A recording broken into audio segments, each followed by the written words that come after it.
Well, to see it, Mr. Anderson, you must know it by now. You can't win. It's pointless to keep fighting. Why, Mr. Anderson? Why? Why do you persist? Because I choose to.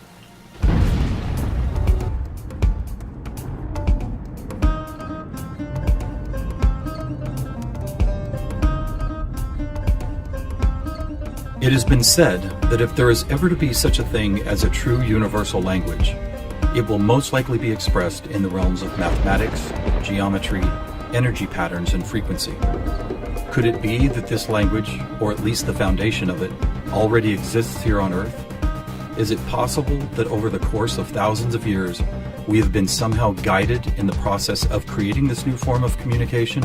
And if so, what type of information will be conveyed through it that could not be expressed any other way? In the search for answers, we must be prepared to trek through both time and space, to open our eyes and minds wide enough to notice compelling coincidences, and to stand back far enough to see if the building blocks of some kind of mathematical, spatial, frequency-based language emerge. But before we begin our journey, we will pause here in the present day to notice some of the ways that we measure and tabulate the world around us. This is an important step, for how we count and measure things can be as revealing as why we count them. First, we will take a look at the way we measure time. For all practical purposes, the smallest unit is 1 second, and we all know it takes 60 seconds to make a minute, and then 60 of these minutes to make an hour.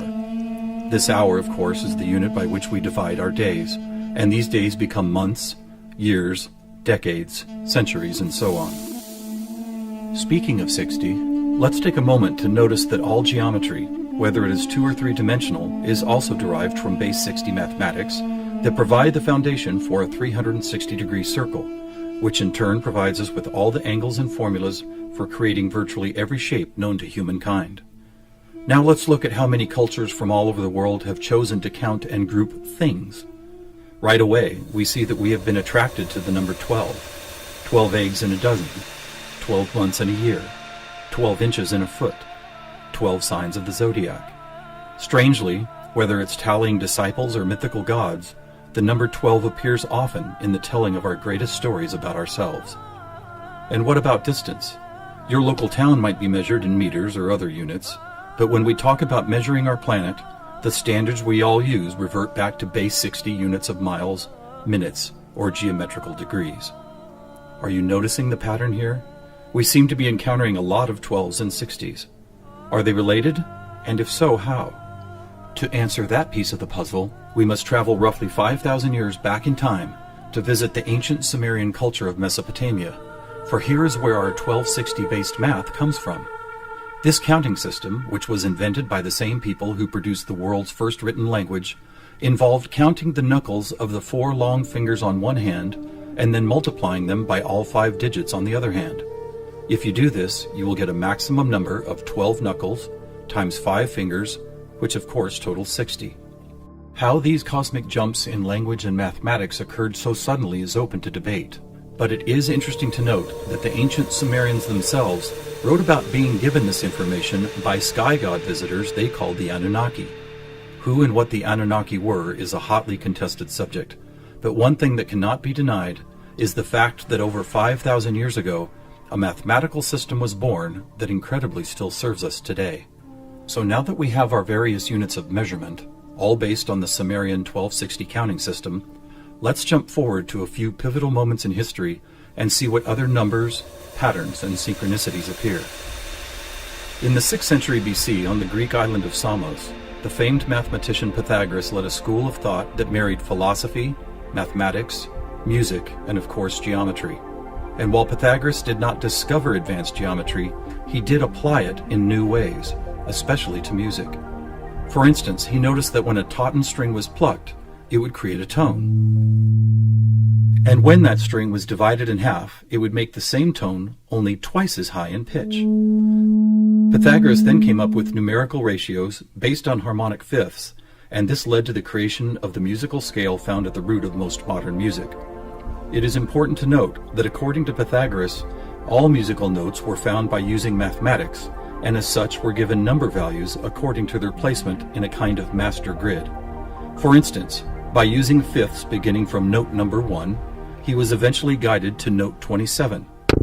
And to find the same note twice as high in pitch, he simply kept doubling it to 54, 108, 216, 432, and so on up the scale.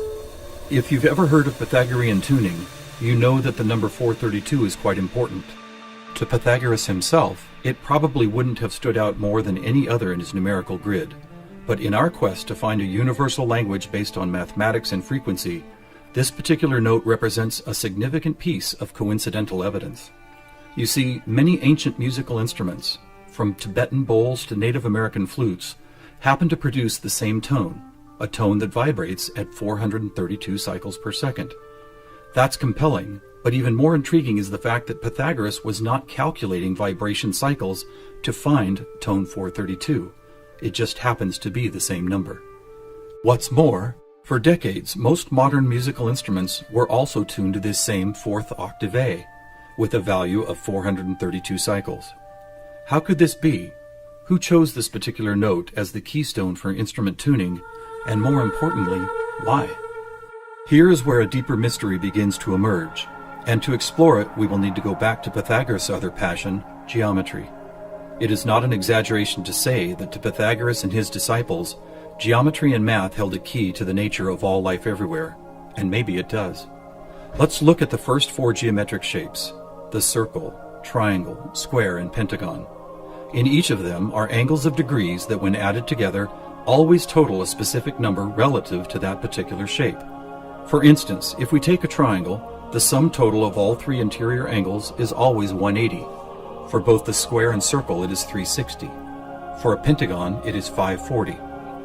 Now at this moment, let's step back and look at these numbers in a different way, as there seems to be something about them that reaches beyond a simple sum of angles. Did you notice that they happen to be in the same numerical neighborhood as tone 432? What's more, they all add up to 9, just like 432. As an experiment, let's take a look at the numbers found in basic geometric shapes, then apply those numbers as vibration cycles to hear the tones they produce. First, let's listen to what the 180 total degrees contained in a triangle sound like.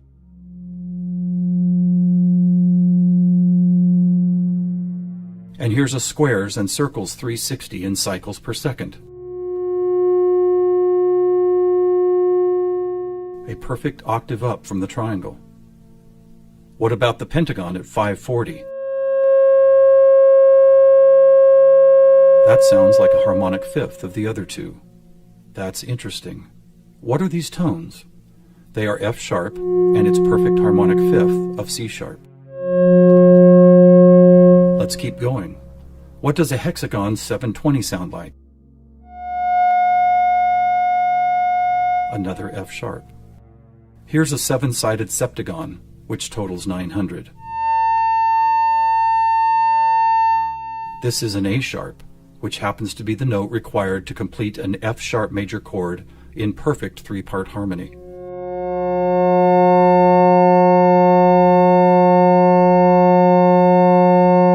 And finally the octagon, where we get 1080, another C sharp.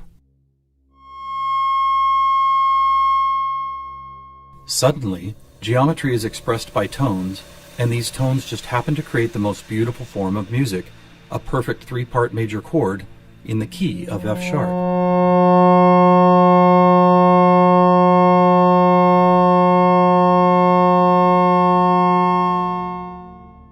Is this something we've been missing for years?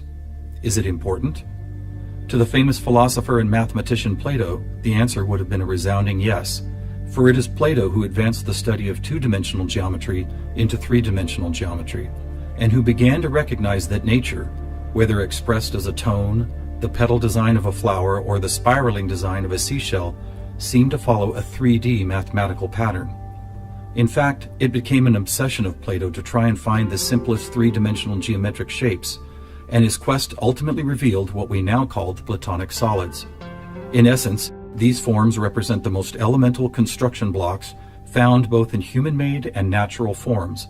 So let's see if and how they fit into our geometry tone grid. First, there is the tetrahedron, or a three-sided pyramid comprised of 4 interlocking triangles. As we did before, let's add up all the angles found in those 4 triangles. The answer, 720, which we have already seen is the tone F sharp.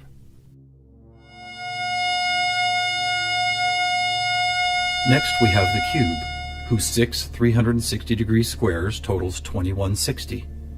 What does it sound like?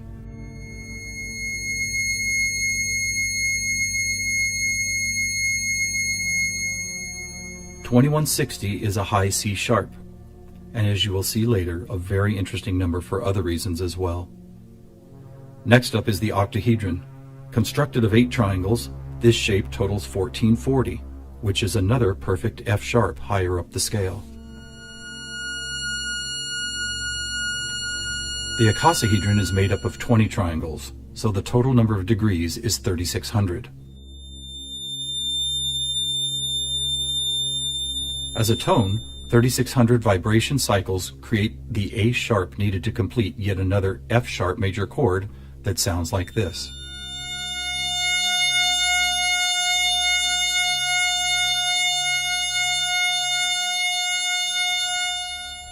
At this point, we have seen how 2- and 3-dimensional geometry can be expressed by the notes found in an F sharp major chord. Could this also be true with what is known as sacred geometry? To find out, we will first need to build a design called the germ of life, which, when repeated, goes on to reveal the seed of life, then flower of life pattern found at sacred sites all over the world. First, we start with a circle at 360 degrees, which is the familiar F sharp. We then add our second circle, bringing the total to 720, another F sharp. 3 circles totals 1080, which provides the harmonic fifth of C sharp. 4 circles is 1440, another F sharp. 5 circles totals 1800, or the A sharp needed to once again provide the harmonic third of an F sharp major chord. And finally the 6th circle, which brings the total to 2160, another C sharp. Amazing! It's as if we can now both see and hear the flower of life pattern that has intrigued humankind for thousands of years. So now we have 2-dimensional geometry, 3-dimensional geometry, and even sacred geometry being represented by different variations of an F sharp major chord. How is this not common knowledge? How have we missed this connection? There are actually 3 explanations. 1, for reasons ranging from the mundane to the conspiratorial, musical instruments are no longer tuned to an A vibrating at 432 cycles per second, but rather 440. 2, modern tuning calls for equal temperament, which no longer adheres to Pythagoras' whole number simplicity. And 3, the tuning method required to reveal geometric shapes is based on a mathematical grid rather than mathematical ratios. This grid, if it had a name, would probably be called something like factor 9, because the number 9 is found not only in the sum of every note on the grid, but also as the number required to move up or down the scale. For instance, if we started at note A at 216 cycles, all we would have to do is add or subtract the number 9 to reveal all the other tones in that octave. And it is here, on this incredible factor 9 grid, that we find not just some of our geometric numbers, but all of them. Conversely, modern A440 tuning reveals not one correlation to geometric numbers. Now let's go back for a moment and take a look at one of these numbers, 2160, the number expressed by both the cube and the germ of life pattern. You may have already noticed that without the 0, it is exactly half of our magic 432. That's worth noting, but what is even more intriguing is the way this number keeps showing up in other large-scale measurements. To discover one of these measurements, we will need to jump forward from Plato's time to when the Mayan civilization was flourishing. Roughly 1500 years ago, Mayan stargazers were the most accomplished astronomers the world had ever known. Their concept of cyclical time led to many incredible discoveries: the accurate length of a year, the exact dates of seasonal changes, even the moments when solar and lunar eclipses would occur. But their most amazing discovery was of something known as the precession of the equinox, which makes note of a very slow wobble of Earth's axis. Somehow aware of the fact that this wobble takes 25,920 years to complete, The Mayans called this cycle one great year, with each of its 12 great months requiring 2160 Earth years to complete. And what about this? Did you know that the diameter of our moon, when measured in miles, also happens to total, you guessed it, 2160? Lastly, watch what happens when we apply simple division to this highly synchronous number. 2160 divided by 2 is 1080, the angle sum of the octagon. By 3, 720, the total of the hexagon. By 4, 540, the pentagon. And by 5, are you ready? It's the ketone of 432. And by 6, 360, the number of both the square and circle. All F sharps and C sharps, with our 432A thrown into the mix, as if it were some kind of clue to solving a cosmic riddle. Maybe we should look at this number even more closely. As we've stated, our closest celestial neighbor, the moon, is 2160 miles across, and 216 is exactly half of 432. What about the other large object in our sky? Were you aware that our sun is 864,000 miles across? Incredibly, where the moon's base number sequence is half of 432, the sun's number sequence is exactly twice 432. And do you know how many seconds there are in a day? 86,400, or 43,200 for the 12 hours of day, and 43,200 for the 12 hours of night. Or try this. Take the 360 degrees found in the circular shape of our sun and moon, and then multiply it by the 12 hours of either day or night. The answer, 4320. Or how about this? What is the only whole number that when squared comes to within 0.01% accuracy to measuring the speed of light? 432. What is going on here?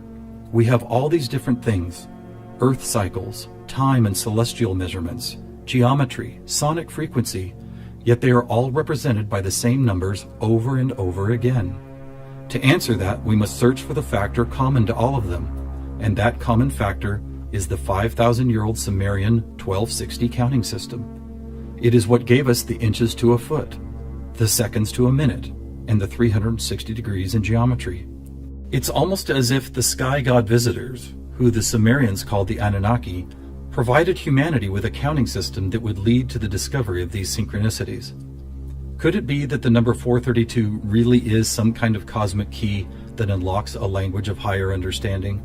And if so, have these sky visitors ever been back to make sure we don't miss the importance of the 432 matrix?